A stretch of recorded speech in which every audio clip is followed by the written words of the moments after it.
শেরপুর জেলা আওয়ামী লীগের সাবেক সাধারণ সম্পাদক অ্যাডভোকেট চন্দন কুমার পালের জামিন ইস্যুতে নতুন করে উত্তেজনা সৃষ্টি হয়েছে। এই জামিনের প্রতিবাদে বৈষম্য বিরোধী ছাত্র জনতা, জুলাই যোদ্ধা এবং শহীদ পরিবারের সদস্যরা আন্দোলনে নেমেছেন।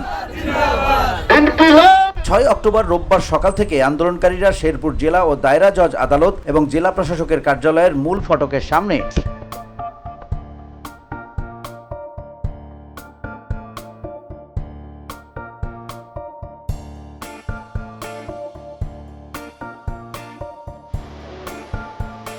জড়ো হয়ে বিক্ষোভ প্রদর্শন করেন। তাদের মূল দাবি, চন্দন কুমার পালের জামিন ইস্যুতে সংশ্লিষ্ট জেলা জজ, পাবলিক প্রসিকিউটর ও গভর্নমেন্ট প্লিডারের অপসারণ সহ মোট ৭ দফা দাবি তুলে ধরে আন্দোলনকারীরা। যদি আওয়ামী লীগ পুনর্বাসন হয় তাহলে বুঝবেন সেই ১৭ বছর আর কত বছরে রূপান্তরিত হয়।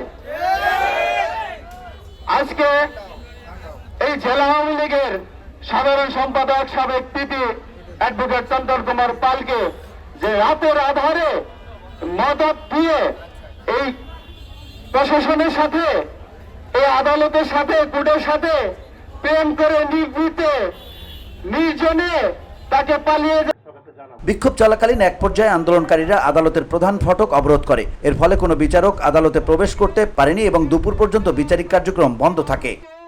বৈষম্য বিরোধী ছাত্র আন্দোলনে আহত জুলাই যোদ্ধা ও শহীদ পরিবারের সদস্যরা জানিয়েছেন, তাদের দাবি পূরণ না হওয়া পর্যন্ত এই আন্দোলন চলবে। যারা গোপনীয়তার সাথে এই চন্দন কুমার পালকে জামিন দিয়ে ইন্ডিয়াতে পাচার করেছে, আমরা তাদের বিপক্ষে অবস্থান নিয়েছি।